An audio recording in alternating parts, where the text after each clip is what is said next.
fiction, science fiction, horror, fantasy, crime, LGBT, thriller. You have now entered the House of Mystery with your hosts, Eric Shapiro, David North Martino, John Copenhaver, and Al Warren. Heard on KCP 106.5 FM Los Angeles, 102.3 FM Riverside, and 105.0 AM Palm Springs. Well, welcome back into the House of Mystery. I'm Al Warren, and I've got Jennifer Ann Gordon as the co-host today. Thank you for stressing my middle name in such a natural way, Alan. Well, it just, whenever I think Jennifer Ann Gordon. You must, because that leads you directly to my books. But last time I was here, you started calling me Peaches, and I was hoping that was going to continue on. Well, Peaches is still there, but, Okay. it's just I was making a point. Not a good one. Right. I'm tired, okay? Left Coast Crime was a week for me, and I'm old. I'm an old bugger, right? You are not old. Every time, Alan, you are not old. Oh, I'm ancient. You're vintage. Vintage. Oh, my God. It was terrible. You're classic. Oh, that isn't what they were calling me. Did it have some of the same letters, though? Yeah. The C for sure. Oh, I was thinking the... Well, I was, you name it, I was called. Okay? It was just like, holy cow, I can't win. Actually, I don't mind being called names. It's kind of a thrill in a way. I feel like you're winning today. I don't know. I'm ready for bed. So, Already in your PJs? Yeah, got my shorts and t-shirt. I'm ready to go. I shaved. Well, I put on makeup for this, even though we're on the radio. Oh, that's the kind of day I'm having, that I'm like, I better be professional for this non-visual thing that we're doing. Yeah.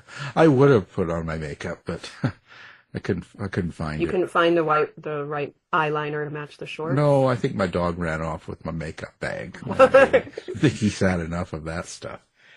Oh, anyway, fresh back from left Coast Crime, and I'm beat, worn out, tired. Socializing's hard. Yeah, it's draining. I need Geritol. Well, I went to we went to a panel from 9 till 3 every day too, and then I did 2 panels, and you said those panels went very well. So yeah, actually, the one went really well, and the other one I was on with Gary Phillips. I think I really they were talking about things, and then of course Gary asked me about because it was about research, and then I sort of talked about murder. Like you're supposed to talk about murder at Left Coast Crime, though, aren't you? Well, that's what I thought, but everybody was kind of like, oh, everyone went quiet. People were like, no, we meant like researching antique fixtures for the houses at the time. And you're like, wow. Well, did you know in 1941, the most popular way people got killed was... Yeah. They didn't seem to care for that, or they did, but no, it was good. It all went good. Now, and a writer I almost came across there was, she's got a new book out called They Shut Me Up. And that's what they tried to do. but that's a different story. So that's close to, I thought she was writing about me. So, we've got Cassandra. They Shut Me Up. The biography of Alan Warren. Yeah, They Shut Me Up, and it's like 10,000 pages. Listen, so Cassandra Myers, thank you for being here. Thank you so much for having me. So excited to be here. Oh my God, nobody's ever said that before. Yeah. And I don't believe it. We'll see how you feel at the end. I know when she's like, please never ask me back. Yeah. They Shut Me Up. So that's an interesting title, and this is an interesting book. So that you classify this as it's like a mystery, but it's humorous and it's dark. And how did you decide to go that way? Yeah, I mean, I'll start with the title. So it's actually, it's the first line in an Emily Dickinson poem. And, you have to differentiate yourself as a debut author. And I thought, maybe, I don't want to quote myself because I didn't research it, but I might be the only one who wrote a mob novel that has a title that is an Emily Dickinson poem. So hopefully I've got the market cornered on mob fans who also love M dashes and Emily Dickinson. But I think I'm your target audience. Oh, good. Okay, great. Emily Dixon, she's a writer? Emily Dickinson. I know. Oh. Yeah. Alan's proving that he's not a little goth girl inside. Oh, no, yeah. I certainly am. You've got to embrace that. You've got to embrace it. Yeah. I think everyone has a little goth girl inside. That's what I'm hoping anyway. Cause yeah, that is kind of my target audience. But so I think just instinctively, I wanted it to be, I had a very clear conception for the ending and for the fact that it would have 3 narrators. And I think it grew really naturally out of the fact that I watched a lot of, and still do a lot of mob movies and mob TV shows, and loved them to death, but also was very curious about the kind of second string characters. So like the mob lawyer, like the character that Robert Duvall plays in The Godfather, and then like the son that no one really cares about, like Fredo, but even lower on the rungs, like the nephews that no one really cares about. And I thought, I kind of want to do a story about them. And I think that naturally became funny because people are funny in the way that they actually are. And so I wanted to write something that was, I wouldn't necessarily call it realistic because I think it's definitely stylized, but it's a look at kind of the foibles that you may not see in the more like glamorized visions of the mob. And so I kind of instinctively wanted to make it a little bit more grounded and human. And I think the darkness and hopefully the humor comes out of that. Were you part of the mob? Is that where you got your... My question. Yeah, well, I mean, just thought. Or like, how many mob nephews have you been in contact with? Well, yeah, like you know, my handler in the witness protection program has told me I shouldn't address that. But I just found that whole world really, really interesting. I've come to it completely through fiction, but I love kind of closed off worlds with all these really specific rules and hierarchies that everyone follows. And so I was always interested in the mob and just the idea of organized crime and what that looks like, because organized kind of automatically means that there's going to be some kind of bureaucracy and someone's at the top and someone's at the bottom. And just knowing, you know, I think my entry was just knowing, being a person and knowing how complicated it can be to kind of jostle for position. And then you add, you know, the fact that these people are running these huge empires, but completely illegally. And then also, you know, there's always the threat of violence that's in there. And then it's all, you know, mixed up with, oh, I can't believe he got to come into the room first, or I can't believe he got the promotion that I thought I deserved. So I just thought that was a really interesting juxtaposition. Well, and you've got a lot of humor in it. So how do you decide how far you can go with humor? Like, is it just do you have a natural feel for that? I like to think I do. I don't think I ever set out to write a funny scene as in, oh, this is going to be a big joke. But I think kind of naturally, especially because I have 3 narrators who are overlapping. And one of the narrators is the mob boss's son-in-law, and he's trying to be an actor. And so his main plot is that he is auditioning for their like mob-fronted production company's like thinly veiled biopic about John, who's the mob boss. And so he's trying to impress his father-in-law and also auditioning for this part. And it is a spoiler, but he's not a terrific actor, but he definitely thinks he is. And so I think that's the kind of humor that, you know, just his expectations versus what you're seeing from, and sometimes you see him through the eyes of the other narrators, and the same is true for them. So I think that naturally creates humor. And then I think there's just a lot of naturally ridiculous. I mean, I don't know, sometimes I think, and I haven't committed a crime, except for jaywalking. But I like to think that, you know, there's so much ridiculousness involved in hiding things, and obviously it can be really horrifying too. So I think you do have to balance that. But I think there's just inherent humor in a lot of just trying to cover up crimes kind of automatically becomes at least a little bit funny, because it's just, there's so many logistics involved that you wouldn't think about.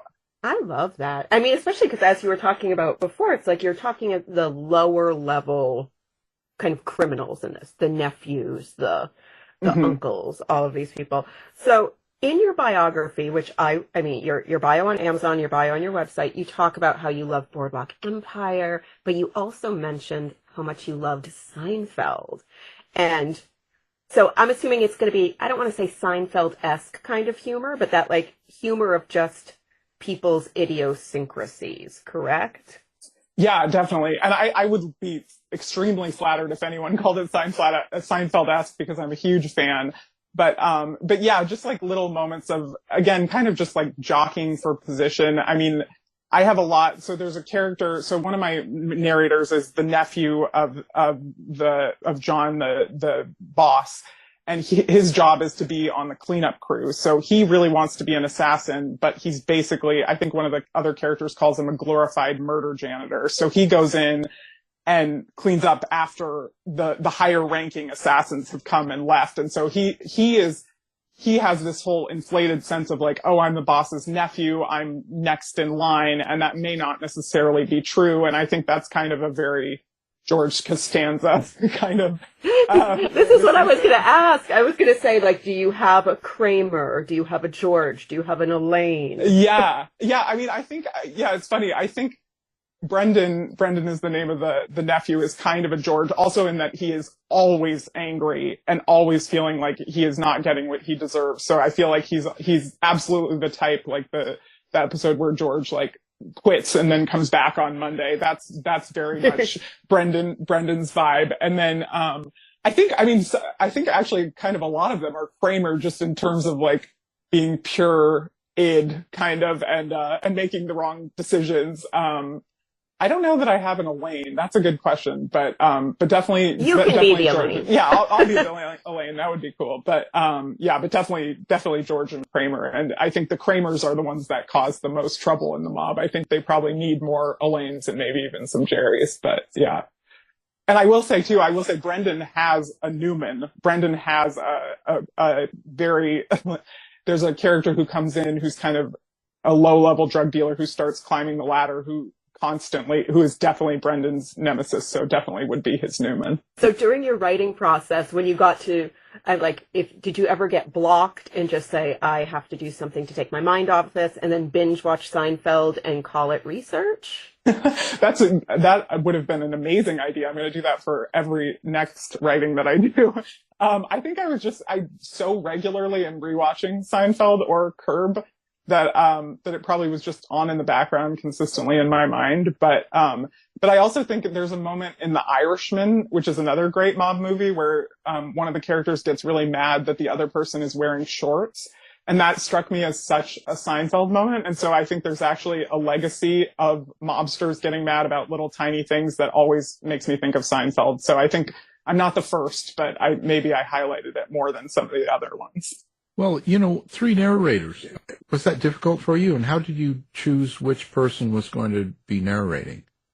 Yeah, I mean, I think it was difficult. It was more difficult than I anticipated when I first had the idea, but I liked the idea of it immediately because, again, a lot of my book is people projecting a certain image and then that being undercut by someone else and kind of bumping into someone else's image of themselves and how other people see them. So I think with 3 narrators, you're able to do that because you see one narrator come in and have this moment where, so I have, maybe I'll just quickly say, so Brendan, the nephew, who's the cleanup crew, is the first narrator. The second narrator is Harris, who's a black man who's John's lawyer and who's the mob boss, John's lawyer, and kind of his consigliere, like his second in command. And then the third narrator is Neil, the actor I mentioned, who's the son-in-law, who's married to John's daughter. So I wanted to see different parts of the lower level rungs. So Harris obviously is second in command, but the other 2 are much lower. And I wanted to play with how they see themselves versus how the others see each other. And Harris is kind of naturally, he's the most educated of the 3, but I think it's fair to say that he has maybe not quite as many illusions and he has more self-awareness, but they all 3 have that natural blindness in some cases. So I think that in order to do that, I wanted to have 3 narrators. But yeah, it was tough to balance for sure. How do you define them? Like, so if someone's reading it, so they don't get confused on who's narrating at a time. Oh yeah, each chapter. So they are differentiated. Each chapter goes Brendan, they just say chapter 1, Brendan, chapter 2, Harris, chapter 3, Neil. Now, you said before that you had a clear vision of the ending. Is this one of those times, I don't know about your process, you knew the end and you just let the characters take you there, or did you outline it? Or did they take over? I feel like you've described really interesting, quirky people that I as a writer would probably think these characters are going to just take over and I just have to channel them. Yeah, I love that. I think they did take over a little bit, but I do think God bless writers that can do things without outlines, especially stuff like mysteries. I mean, I don't think everything was super planned out. I did give them room to kind of interact with each other, and that was a lot of fun to find in later drafts, especially. In the first drafts, Brendan and Harris didn't interact that much, for example, but in the later drafts, now Brendan becomes, I call him like a crime intern. Harris gets asked to kind of bring him under his wing, and so they interact together more, and that, I think that was kind of the fun surprises when the three of them in different permutations are interacting with each other. That was like the more spontaneous thing. But I do think in terms of the plot, I needed to get all three of them to a certain point, and they all have their own individual arcs, even though they're also very much involved in each other's storylines. So that part I had to plan, because otherwise I think I would have gotten way too confused. So was this completely out of the blue, and you wrote this just for fun and entertainment, or is there more to it? I mean, it was out of the blue. I'd say I wrote it. I mean, I've always written. I always knew that I wanted to be a novelist. I was the kid, perhaps delusionally, who was like, oh, it's not if I publish. I would think when I publish, when I was like 7, I mean, which is probably actually a good level of delusion for anyone trying to enter a creative field, that you're just like, yeah, I'm going to do it eventually. Because you have to prep for a lot of rejection, of course. But yeah, I mean, I think it was, I love mystery, and I wanted to see if I could do one. And I just thought this was kind of I just liked the idea of doing a story about mobsters who live in a world where they've seen all the fictional mobsters, like they reference The Godfather, and so they think that they're in that movie, but they're in another movie. So, and I definitely fun and entertainment is a huge part of it, but there was a point that I'm making, and I'm being coy because I don't want to say what the ending is, but I think if you get to the end, you will understand what I'm saying, in terms of trying to do a little bit of a twist on certain parts of the genre. So I'm going to be coy about that, but yeah, hopefully read to the end and you'll find out what I mean. Yeah, you should be coy about it. You said, after all, it's a mystery. Yes. Where you said everybody's a criminal. There are no detectives. But you also, this is set in contemporary San Francisco. Is that correct? Like the Bay Area? Mm-hmm. How much does San Francisco play a part in this? Like, is it another character? Is it just happen to be where you're setting it because it's where you're from? Like, tell us about why San Francisco. Yeah, I mean, I think it's a little bit of both. I don't know if I would say it's a character, but I think, I mean, for one thing, I would say mine is not straight noir, but I think it's got noir elements, and San Francisco has a lot of fog, and that always helps for noir, for atmosphere. So I think that really helps. And to me too, it was just, I mean, I live an hour away from San Francisco. I've gone a lot, but I also think there are so many San Francisco is such an interesting city to me, because it's, especially now, I mean, there are all these, bright, shiny tech buildings, but there's also a whole history of, the gold rush era. And even before that, it's got a lot of dark stories, and also kind of, it was a frontier town for a long time. And obviously being a port, there's just a lot of stuff kind of in the it's a cliche to say the dark underbelly, but I do think there's a lot of grit and history in San Francisco that you don't really explore. So I liked the idea of putting a crime family in San Francisco, just because it hadn't been done that much as far as I'm aware. I'm sure there are more than I'm thinking of, and I also just think there are a lot of cool locations that I just naturally, I mean, I remember I would walk on the Embarcadero all the time, and there are these big piers, and they have these huge warehouses, and they just go on and on forever. And every once in a while they would have the giant, pier doors open, and you can see into this giant warehouse. And I just always thought well, that just seems like a mob crime setting. So like basically the opening scene, the second scene in my book is in one of those, just because I couldn't resist setting it there. Did you use Treasure Island at all? Because every time I've been there, I've just thought, God, there's probably like a lot of weird things going on Treasure Island, because again, it's like abandoned, empty buildings. Yeah, that's a great, now I'm thinking, oh man, I should have used Treasure Island. That's a great one. Yeah. I'll go back to the edit. Yeah. Your characters, what kind of relationship do you have with your characters, writing mobsters and stuff like, and is it like writing anything else? Do you sort of hear them in your head, or do you see them like a movie, or what's your experience? Yeah, I mean, I think I hear them more than I see them, but I think I do see them. And it's funny because I remember when I started writing it, I thought, can I even, I mean, I wrote it a long time ago and I hadn't written male narrators before. And I thought, can I even do this? Like, and especially thinking about mobsters, again, as a very law abiding, frightened suburban woman. I just thought you don't have to keep saying that. We quote unquote believe you. Okay, good. Yeah, we have your police record here. It's on. Yeah, it's on record. But but I just thought, like, how do I access, especially like mobsters? I mean, I don't have any experience that I know of having met anyone who's involved in organized crime. But what was funny is I remember thinking particularly about Brendan, the nephew who's kind of hot-headed and wants the promotion. And I remember being in line at the DMV and just being so irritated and just knowing that I was just, this close to losing my temper and being a huge baby. And I just clicked in and I thought, well, that's Brendan. Like, that feeling is how I will connect to Brendan. And so I think that was really helpful. And I think for whatever reason, Harris was an easier character to access because he's kind of an educated smartass, and I can relate to that.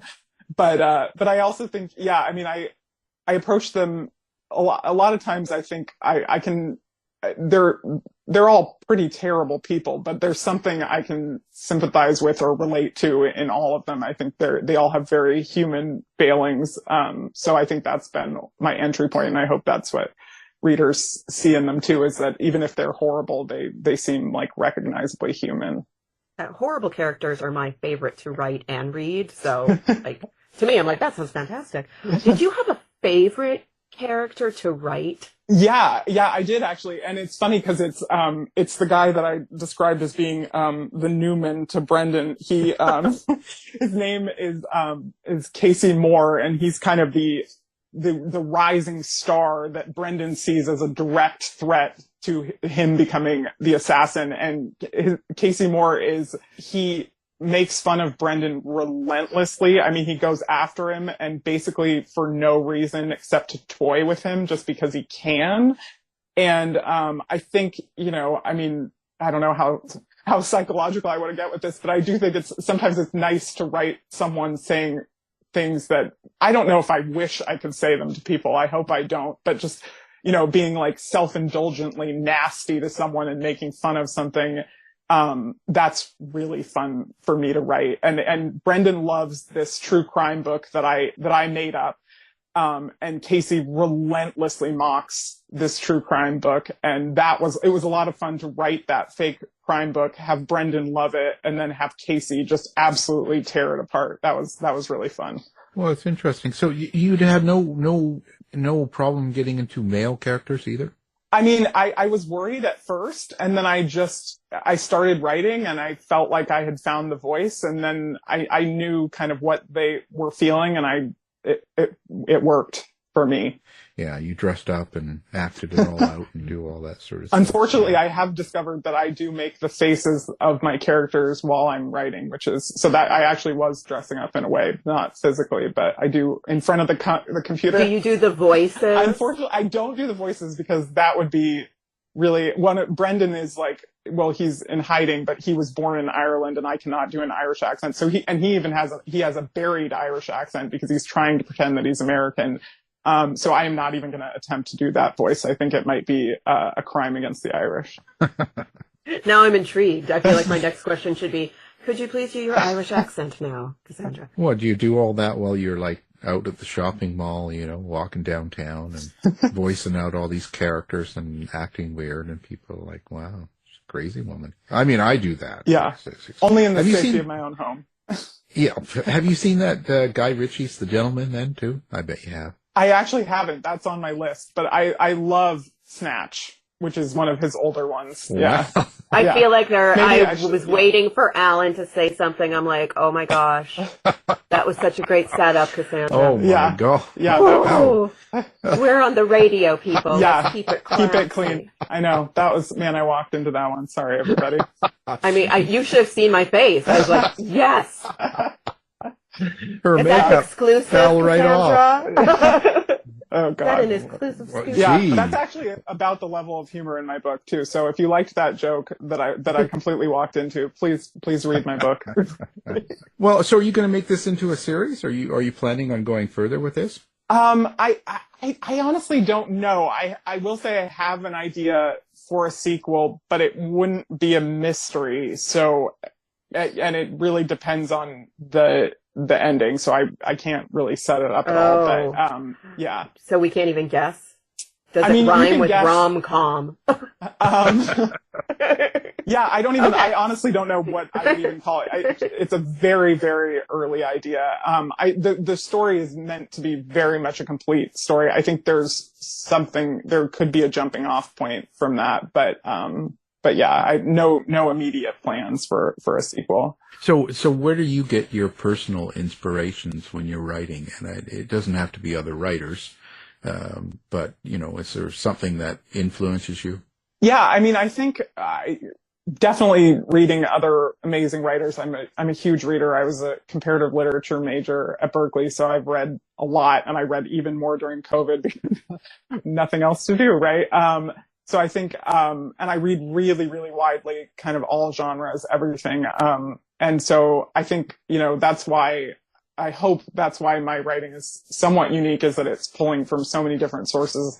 But yeah, I mean, I love television. I love movies. I love, mysteries. Like, I think Tana French is, she writes Irish mysteries, which are very, very different from my book, and actually set in Ireland, really lyrical and beautiful. And, so I think she's inspired me, not directly, but just she pushes the mystery genre into so many different directions, and she's really literary and thoughtful, and she has terrific characters. And so I think, like, when I was writing this, I was thinking of that, not in terms of the style at all necessarily, but just in terms of hoping that you can write mysteries that have a lot of punch, but that also, I always love especially when a mystery's ending, is a very clear, like a thematic kind of gut punch. I hope that's true for my book too. And then I think just, I mean, I think I'm inspired by daily life. If someone says something, including me, if someone says something pretentious or funny, I'm always on the lookout, and I write it down, and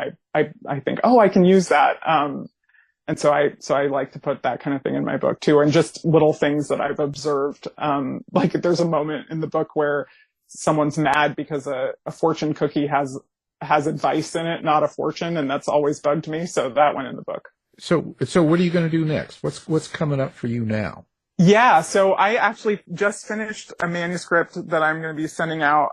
That's very, very different from They Shut Me Up. It's, I guess I would describe it as surrealism. It's about, a woman who kind of wakes up in this world where her doppelganger is an empress. And, so I'm just going to finish polishing that and hopefully get that published. That's the next goal. Wow, that sounds like my life. Waking up and having a empress doppelganger? Yeah, right? Yeah. It happens to all of us once or twice. I love it. Yeah, it's very autobiographical. Yeah, exactly. Yeah, it's very relatable.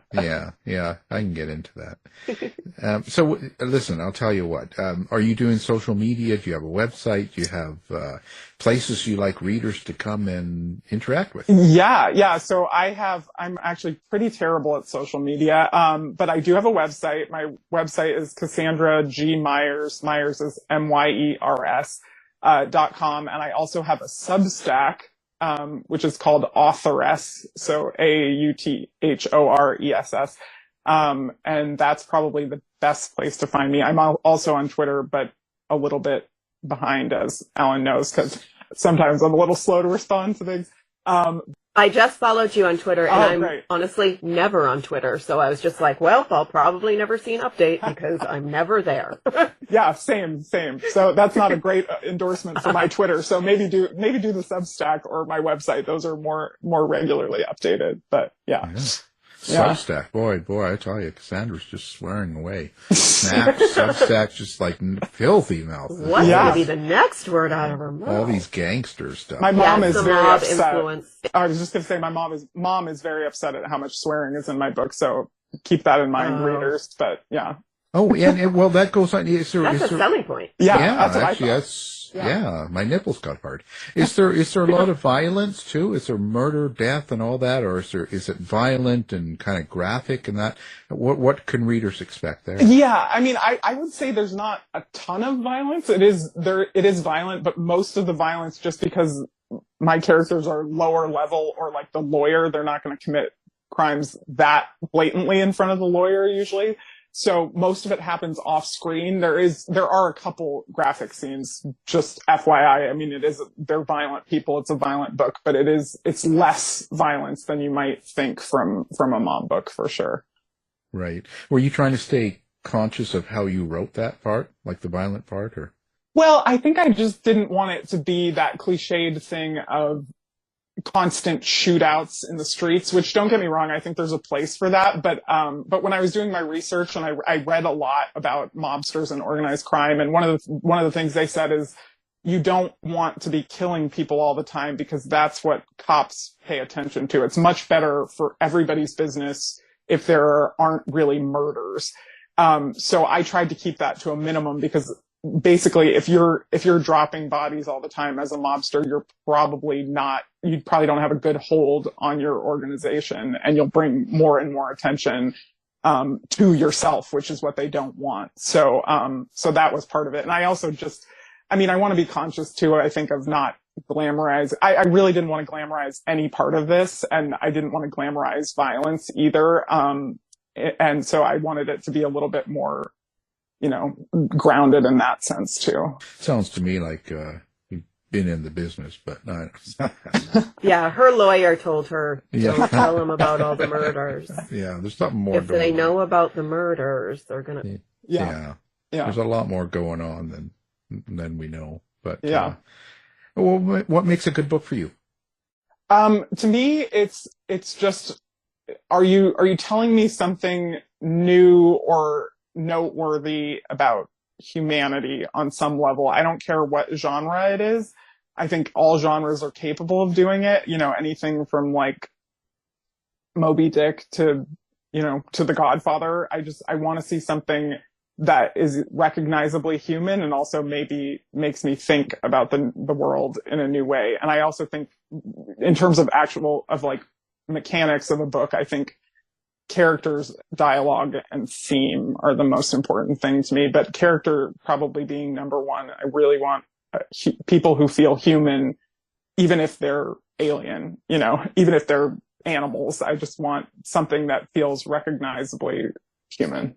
So you kind of have to explain the characters, the workings, like where they come from, why they see what they do in their world. Yeah, exactly. Yeah, I want to understand. I don't think everyone has to be relatable necessarily, but I want to understand a little bit about what people are like. Yeah. Yeah, I can imagine there's a lot of swearing in the book. She just says dick and snaps and stuff that she's just like, holy cow, what's going on over there?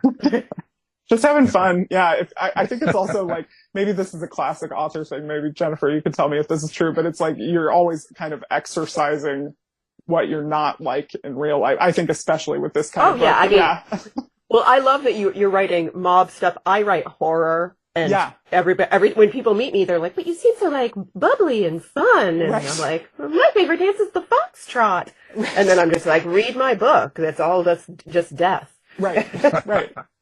Yeah, it has to go somewhere. So yeah, exactly. Like if I fester it inside, it'll turn into tumors. Exactly. Oh my. Oh. So listen, this went dark. Yeah, it's read my book and Jennifer's. It's for your health. Yeah, for your health, mental health. And Alan writes about serial killers. There so you here go. we go. We've got this trifecta going on. Yeah. Oh my God, I'll be writing about the people that read your books. Yeah, really quickly, I have to say, I'm because I'm assuming you guys are the audience for this, that I always rewatch Zodiac, the David Fincher movie. Oh, it's so good. And I was wondering why. I mean, I obviously love crime, but I serial killers really scare me. And I thought, why do I keep rewatching this? And then I realized it's a movie about obsessives chasing a possibly impossible solution that everyone has given up on years before. And I thought, oh my God, it's about writing. Yeah. So, yeah. How do you like the writing world? Now that this is your first official book and stuff, what do you think of the publishing world? I mean, it's been really interesting to see it. So I worked at a bookstore, an independent bookstore, for years and years. So I was on the bookseller side of it for a little bit.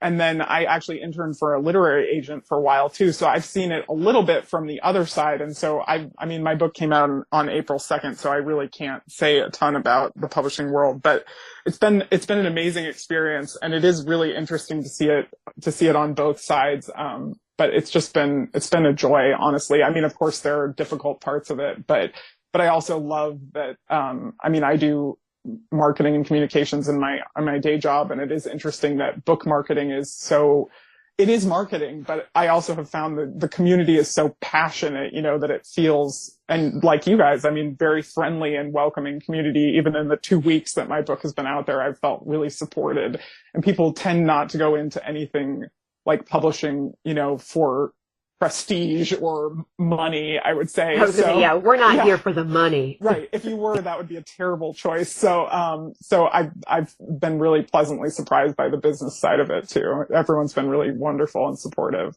Yeah, it's pretty good overall. It's, but you're not in it for the money? Jeez. Huh? I mean, it would be really nice, but no, not anticipating that. Well, you never know. You never know. She's in the mob for the money, Alan. That's true. Yeah, that's true. Yeah. It's just really a laundering outfit. That's right. Yeah. Yeah.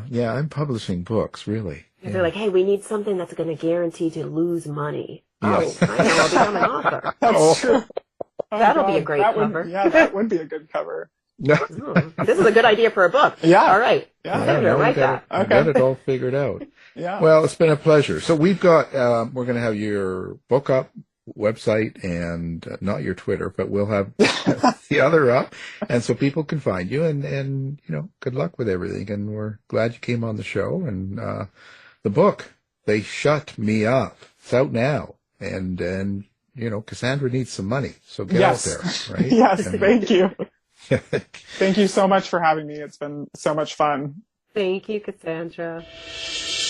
This has been a production of the House of Mystery Radio Show. To find out more about our show, guests, or hosts, go to our website at houseofmysteryradio.com.